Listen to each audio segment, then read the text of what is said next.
kau harus patuh dengan saya. Harus melayani saya dengan sepenuh hati. Baru dapat mengurangi sengsara, paham belum? Istri ini disiksa oleh suaminya setiap hari. Hanya karena dia lemah, tapi dia tidak mengakuinya. Kedua orang miliknya juga disiksa hingga mati olehnya. Orang yang lebih 60 tahun seperti dia, karena tidak mau garis waris putus. Dia menggunakan uang untuk membeli seorang istri muda yang cantik. Pada siang hari, Chutdao bekerja di bangsal. Pada malam hari, dia menjadi tempat curhat Duong Kim San.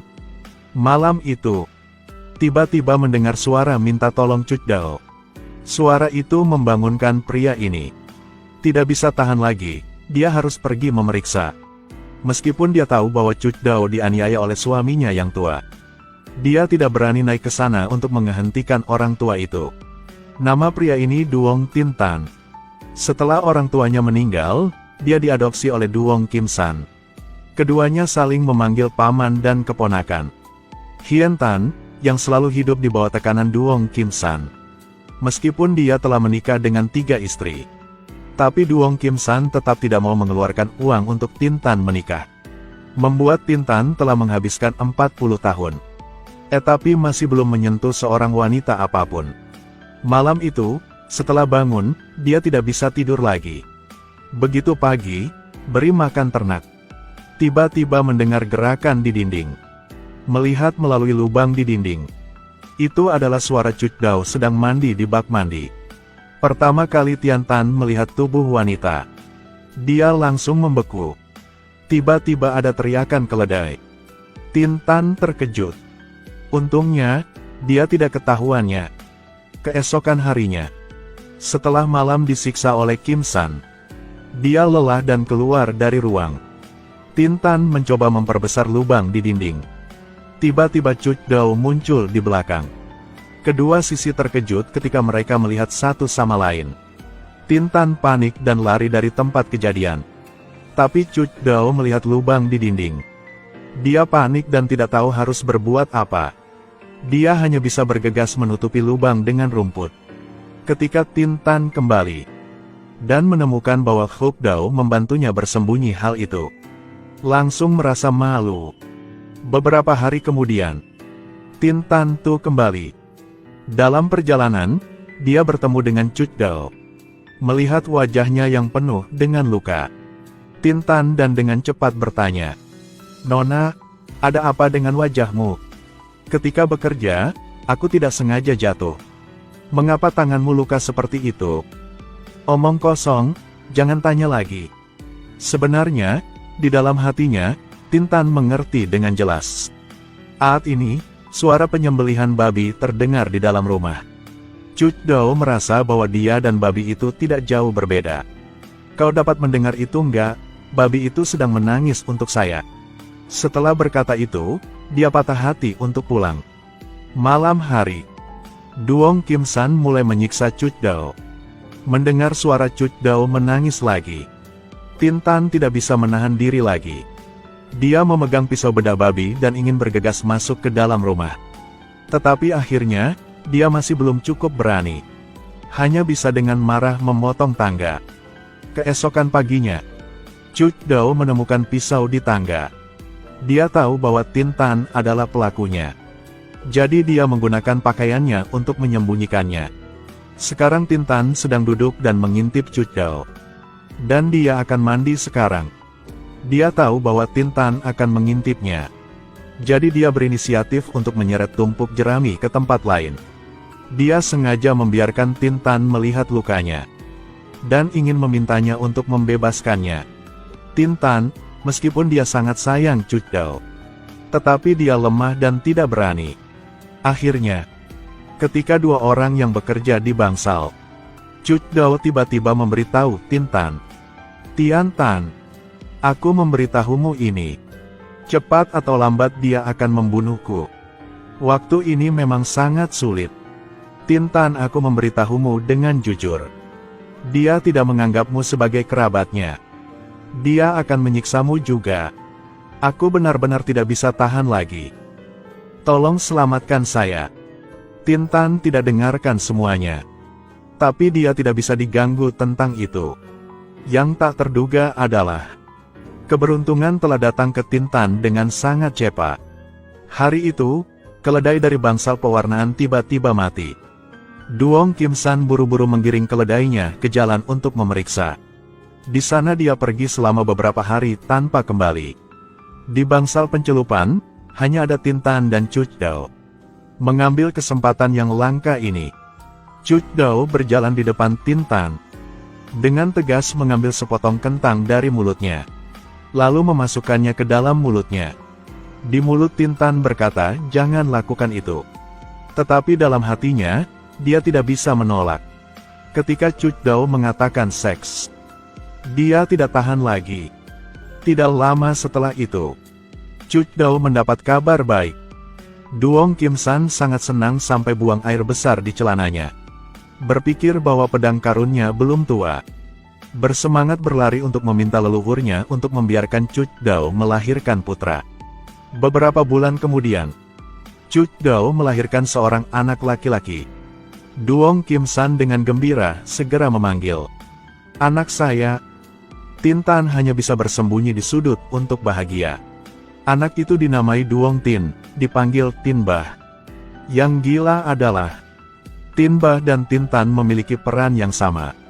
Tin Bah artinya Tan Tan Bah Bah, adalah nama yang membawa kekayaan dan kebangsawan. Sore itu, Duong Kim San membawa keledai itu ke rumah kerabatnya untuk melaporkan kebahagiaan. Tin Tan En Han berkesempatan naik ke atas untuk menjenguk anaknya. Lalu juga tidak lupa berlatih dengan Cuc Dao. Setelah beberapa saat, mereka masih belum lelah. Tapi tiba-tiba terdengar di luar pintu ada panggilan, yang membuat keduanya kaget sekaligus panik. Pikir Kim San kembali. Tetapi mereka tidak menyangka bahwa Duong Kim San tidak kembali, melainkan hanya keledainya. Tin Tan bergegas pergi mencarinya. Akhirnya, menemukan Duong Kim San di kaki gunung. Dalam perjalanan pulang sayangnya dia terkena angin, dan kemudian jatuh ke danau. Tin Tan membawa dada Kim San kembali. Dalam perjalanan, ketika melewati tebing, dia tiba-tiba punya ide. Tetapi memikirkannya lagi dan lagi, dia masih tidak berani melakukannya. Akhirnya, Kim Tan lemah dan membawanya pulang rumah. Dokter mendiagnosa bahwa Duong Kim San lumpuh di tubuh bagian bawah. Tidak bisa bergerak lagi. Hal ini membuat mereka berdua diam-diam bahagia. Karena mulai sekarang mereka tidak perlu lagi sembunyi-sembunyi. Dua orang berganti pakaian baru, mengangkat cangkir untuk merayakannya. Setelah itu, mereka mulai berlatih bersama. Duong Kim San meskipun dia setengah lumpuh, tapi telinganya masih bisa mendengar dengan baik. Mendengar suara dua orang di luar. Dia marah dan berbalik. Cuc Dao menyelesaikan pekerjaannya dan kembali ke kamarnya. Tiba-tiba dia dijambak rambut Kim San. "Aku memukulmu sampai mati." Tapi sekarang Cuc Dao tidak lagi takut padanya lagi. Ia menggunakan kekuatannya untuk melawan. "Bajingan, jangan bermimpi menindasku lagi." Cuc Dao duduk dengan bangga di tempat tidur, dan memberitahu Kim San, "Ayo dengarkan baik-baik. Tin Bah adalah putra Tin Tan. Kamu telah hilang segalanya." Duong Kim San membeku setelah itu. Tidak tahu apa yang ada di pikirannya. Beberapa hari kemudian, ketika Tin Tan dan Cuc Dao pergi bekerja, Duong Kim San langsung ingin mencekik anak itu. Tapi Tin Tan segera berlari ke kamarnya. Dengan penuh agresif mendekat dan meremas leher Kim San. "Jika kau ingin hidup, maka ketahuilah apa yang benar. Tahu belum?" Ini adalah kedua kalinya Tin Tan memiliki kesempatan untuk membunuh Kim San. Namun pada akhirnya karena kelemahannya, dia tetap tidak berani mengambil tindakan. Karena saat kelemahan itu, hampir menyebabkan semua orang tenggelam ke dalam lautan api. Larut malam, Duong Kim San merangkak menuruni tangga. Dengan cepat mengunci pintu utama rumah. Tidak ingin hartanya jatuh ke tangan orang lain. Maka dia menyalakan api. Ingin mengirim mereka berdua ke zona mati. Untungnya, Cuc Dao tahu itu tepat waktu. dengan cepat berteriak kepada Tin Tan untuk memadamkan api. Melalui ini, mereka berdua sangat marah. Mulai sekarang, Tin Tan dan aku tidak akan lagi pelayan lagi. Buka matamu dan lihat hari-hari indah aku. Tahu nggak? Sejak hari itu, Tin Tan merancang seember air. Akan menggantung Duong Kim San di rumah di saat mereka berdua keluar. Di depan semua orang. Dia adalah keponakan yang berbakti. Itu membuat penduduk desa memujinya tanpa henti. Kim San, Anda sangat diberkati. Tin Tan lebih baik dari keponakan kandung sendiri. Waktu berlalu seperti angin. Dalam sekejap mata, Tin Bah telah berusia 3 tahun. Tetapi Cuc Dao sangat mengkhawatirkan bocah itu. Anak-anak lain yang berusia 1 tahun sudah dapat berbicara. Tetapi Tin Bah 3 tahun masih belum bisa bicara. Anak laki-laki itu menunjukkan tanda-tanda tuli dan gangguan pendengaran. Tin Tan mencoba memberitahu Tin Bah panggil ayah. Tapi dia tidak bereaksi sedikit pun. Lalu lari sendirian ke bangsal pencelupan. Duong Kim San melihat Tin Bah kembali sendirian. Dia memikirkan rencana untuk menyakiti bocah itu. Dia perlahan mendekati Tin Bah, sambil bersiap untuk mendorong bocah itu ke dalam air. Tin Bah menoleh dan mengucapkan kalimat, "Ayah." Tidak tahu karena dia ingin ada seorang anak laki-laki, atau tersentuh oleh panggilan bocil itu. Kim San langsung berlari memeluk Tin Bah. "Nak, aku ayahmu." Lalu, Tin Bah menarik Kim San untuk berjalan keliling desa. Dan dengan lantang memanggil ayah. "Ayah nih." Panggil lagi. "Ayah, Ayah di sini." Melihat Tin Tan dan Cuc Dao di kejauhan, Kim San mengajari Tin Bah untuk mengenali orang yang dicintai. Orang itu adalah ibumu. Dan pria itu kakak laki-lakimu.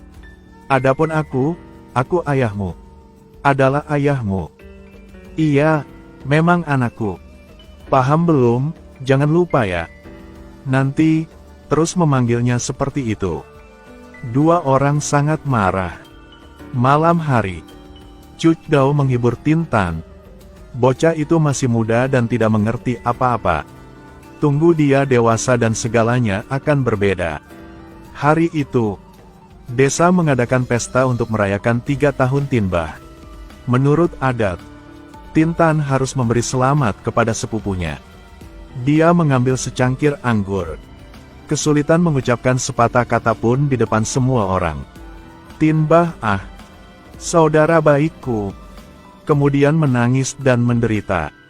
Orang-orang di desa mengira Tin Tan ingin memiliki anak. Kim San dengan bangga menatap Tin Bah, tanpa mengetahui bahwa hari bahagianya akan segera berakhir. Hari itu, Duong Kim San mengajak Tin Bah ke danau bermain. Siapa yang mengira ketika Tin Bah berdiri, dia dengan ceroboh merentangkan tali, langsung menyebabkan Kim San jatuh ke air. Dia mencoba berjuang. Tin Bah melihat itu. Dia melihat ke langit dan tertawa terbahak-bahak. Ketika Cuc Dao pulang, dia melihat Duong Kim San meninggal. Di pemakaman, Tin Tan dan Cuc Dao telah bertengkar. Tin Tan mengira Cuc Dao membunuh Kim San. Kalau bukanmu, aku melakukannya kan? Moralitas istri seperti itu tidak takut akan pembalasan nanti kan? Mengapa kau berpikir begitu dangkal? Ayo lihat wajahmu. Apakah ada yang tidak berani kamu lakukan? Jadi bisakah Anda menerima menjadi kakak Tin Bah? Atau apakah kamu benar-benar ingin menjadi keponakan berbakti? Ini adalah pertama kalinya Tin Tan bertengkar dengan Cuc Dao. Cuc Dao menangis dan memarahinya. Tin Tan melihat ini dan malu untuk keluar. Begitu dia keluar, dia melihat Tin Bah mengenakan pakaian berkabung. Dan masih menatapnya. Duong Kim San, meskipun dia sudah meninggal, aturan keluarga tetap tidak berubah. Dia meninggal dan Cuc Dao tidak bisa menikah lagi. Menurut prinsip suami istri, dia harus menjaga kebersihan diri dan segera mengurus akhirat untuknya. Tin Tan segera keluar dari bangsal pencelupan. Cuc Dao selama sisa hidupnya Tidak bisa saleh dengan dia. Orang-orang di desa berbicara tentang mereka berdua. Pada hari kuburan, mereka berdua harus berlutut di tengah jalan untuk meredam gosip. Harus berlutut di tengah jalan selama 7.749 hari. Berlari sambil menangis sambil memeluk peti mati. Biarkan peti mati itu melingkari tubuhnya. Seperti itu berulang-ulang sebanyak 49 kali. Kemudian berdiri dan menyaksikan prosesi pergi menjauh. Upacara adat akhirnya berakhir. Dua orang empat mata saling memandang satu sama lain. Tidak bisa menahan air mata. Dalam berkedip beberapa tahun yang lalu, Tin Bah sekarang sudah dewasa. Tin Tan sering kembali untuk mencari Cuc Dao, tapi selalu ditakuti oleh Tin Bai. Hari itu mereka berdua berolahraga bersama di rerumputan. Cuc Dao menyarankan Tin Tan mengambil kesempatan untuk membawa pergi ibu dan putranya. Tetapi Tin Tan tidak mau menjawab. Pada saat yang sama, penduduk desa berbisik. Mereka berbicara tentang Tin Tan dan Cuc Dao. Terus-menerus berbicara kata-kata kasar. Tiba-tiba, Tin Bah dengan pisau muncul. Mata yang tajam membuat orang banyak takut. Lalu dia mengejar mereka. Sampai dia tidak bisa melihat apa-apa lagi. Baru menjatuhkan pisau di tangannya. Setelah kembali rumah, Tin Tan melihat putranya memegang pisau. Bergegas untuk menanyakannya. Tetapi tanpa diduga, Tin Bah mendorongnya. Kemudian kembali ke kamarnya untuk dengan panik menghancurkan semua barang. Cuc Dao ketika dia melihat Tin Tan berlumuran darah, segera memarahi Tin Bah. Sambil marah dan menceritakannya semua. Yang kau pukul itu ayahmu. Hari ini, aku akan mengatakan semua yang sebenarnya. Bahwa kau adalah putra Duong Tin Tan.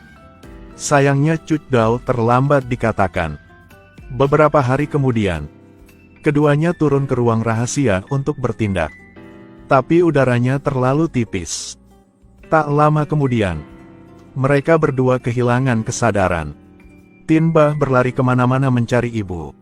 Dia segera teringat ruang rahasia. Dan menemukan dua orang di sana. Dia menekan amarahnya di dalam hatinya. Dan membawa ibunya kembali ke kamar. Melihatnya selalu memanggil Tin Tan. Dia yang marah kembali ke ruang rahasia. Dan kemudian membawanya lagi Tin Tan keluar dari sana. Tetapi kemudian membawanya ke tangki air. Akhirnya dengan kejam melemparkan ayahnya ke sana. Tin Tan bangun terus-menerus berjuang. Pada saat ini, Cuc Dao juga datang. Tapi Tin Bah mendengar ibunya memanggil. Marah dan mengeluarkan sebatang kayu bakar dari bungkusan. Secara brutal memukul di kepala Tin Tan. Setelah kematian Tin Tan, Cuc Dao benar-benar runtuh. Dia memutuskan untuk membakar bangsal pencelupan. Ingin membakar habis tempat yang membuatnya menderita. Lalu mengakhiri hidupnya dengan tanganku sendiri. Habiskan uang untuk membelimu.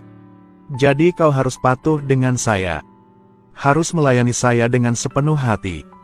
Baru dapat mengurangi sengsara, paham belum? Istri ini disiksa oleh suaminya setiap hari. Hanya karena dia lemah, tapi dia tidak mengakuinya. Kedua orang miliknya juga disiksa hingga mati olehnya. Orang yang lebih 60 tahun seperti dia, karena tidak mau garis waris putus. Dia menggunakan uang untuk membeli seorang istri muda yang cantik. Pada siang hari, Cuc Dao bekerja di bangsal. Pada malam hari, dia menjadi tempat curhat Duong Kim San. Malam itu, tiba-tiba mendengar suara minta tolong Cuc Dao. Suara itu membangunkan pria ini. Tidak bisa tahan lagi, dia harus pergi memeriksa. Meskipun dia tahu bahwa Cuc Dao dianiaya oleh suaminya yang tua. Dia tidak berani naik ke sana untuk menghentikan orang tua itu. Nama pria ini Duong Tin Tan. Setelah orang tuanya meninggal, dia diadopsi oleh Duong Kim San. Keduanya saling memanggil paman dan keponakan.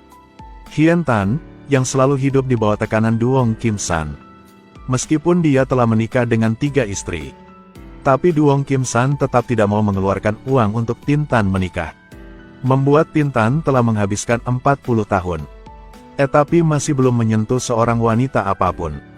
Malam itu, Setelah bangun, dia tidak bisa tidur lagi. Begitu pagi, beri makan ternak. Tiba-tiba mendengar gerakan di dinding. Melihat melalui lubang di dinding. Itu adalah suara Cucdao sedang mandi di bak mandi. Pertama kali Tian Tan melihat tubuh wanita. Dia langsung membeku. Tiba-tiba ada teriakan keledai. Tian Tan terkejut. Untungnya, dia tidak ketahuannya.